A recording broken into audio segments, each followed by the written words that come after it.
What do you say when a client tells you that your prices are too high? That's what we're talking about in this video.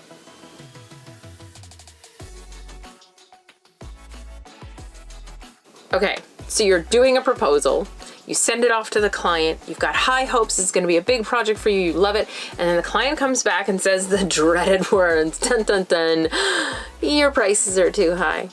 Or those prices are higher than I was expecting. Or some variation of, you're too expensive.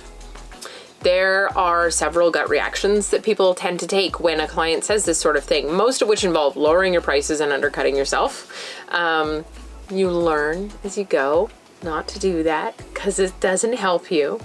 But I want to give you a bit of a different take on this today. We've talked about pricing a lot in the last few videos, and this is something new. So, your client reads the proposal, comes back to you, and tells you that your prices are too expensive. What do? You could negotiate with them, remove some deliverables, create payment plans, do all of the things. But at the end of the day, if a client tells you that your prices are too high, the most important thing not to do is take it personally. It's just like the song on TikTok. It's out of your budget, it's not overpriced, right? And that's the important thing to remember. There are people for whom $100 for your entire services would be too expensive because they can't afford to spend $100 on what you have right now. But there are also people who are spending $100,000 a year on what you're doing right now. And they would be happy to pay you to do that if you could be connected to them and provide the same results. The price tier that you choose to work at and the value that you choose to give to your clients is a very personal decision as a freelancer. It gets less personal as you grow if you choose to scale your business, but at the freelance level, it's a very inherently personal thing. And so when clients reject the pricing tier that we have chosen, we tend to take that as a rejection of us personally. You're saying I'm not worth that much, especially if we set our prices based on the dreaded what you're worth and not what it's worth to the client, right? So, you've sent the proposal, you get this back, you're trying really hard not to take it personally. Yay! Good job, you! What do you say to the client? Well, I've got some strategies in my other videos for you to watch. Most of the strategies to fix this once it's already happened are around reducing the deliverables in exchange for a lower price, working out payment plans with the client, or just straight off saying, this project isn't for me, but I know a newer up-and-coming freelancer that this might be a good fit for. And it's okay to do that. I know it's really hard, especially when you're first starting out, to turn work away even if it doesn't pay enough. And it's because you don't know how to get clients in your business yet. You don't have a system for getting clients in your business yet. And so turning work down to you doesn't mean freeing up a spot for more work. It means not getting any money. Okay? I have been there. I understand this. And I'm speaking to you from the other side of learning a few lessons the hard way. Not taking that client frees you up to work with a client who could pay you 5-10 times more. It's not just about freeing you up for another client who could actually pay your rates.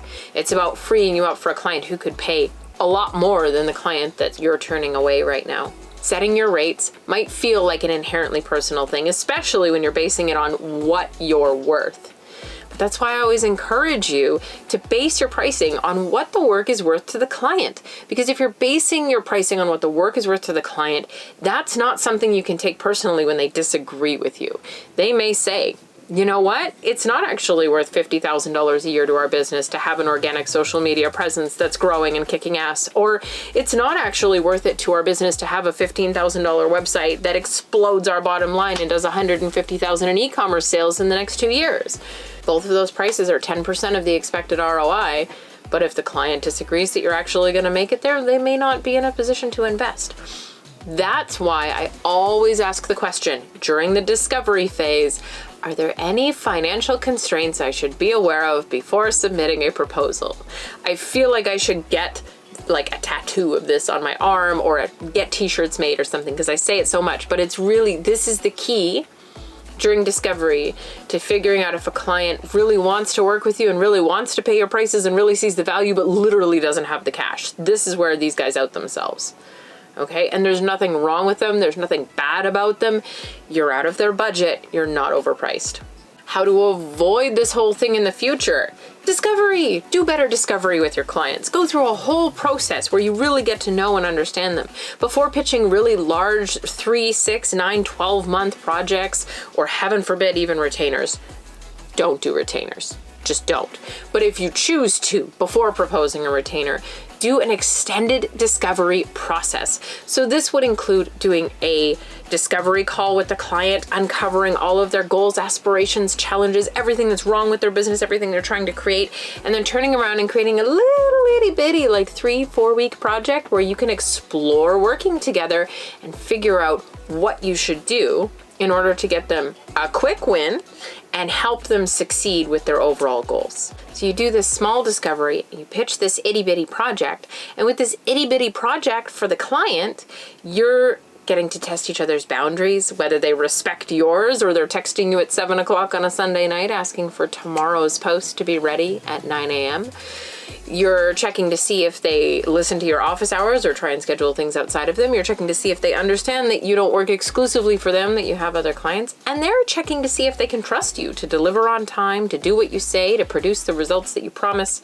You're testing each other. And through this process, the best type of project to do is an expanded discovery.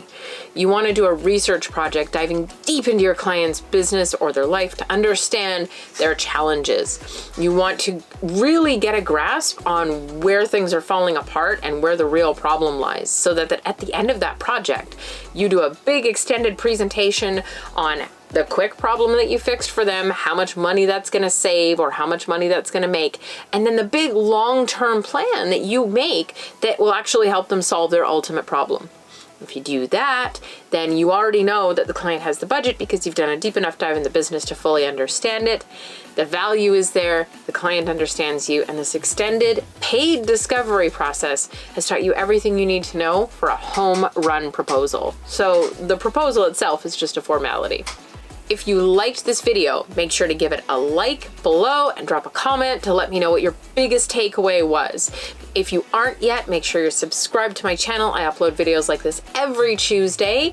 And make sure you check out in the comments below my free Facebook group where I do co-working sessions, I do free live trainings, I do all sorts of amazing stuff every week, including links to my podcast where there's a new episode coming out on Thursday that you might want to pay attention to. So grab the link, go check all that stuff out, and I'll see you in the next video.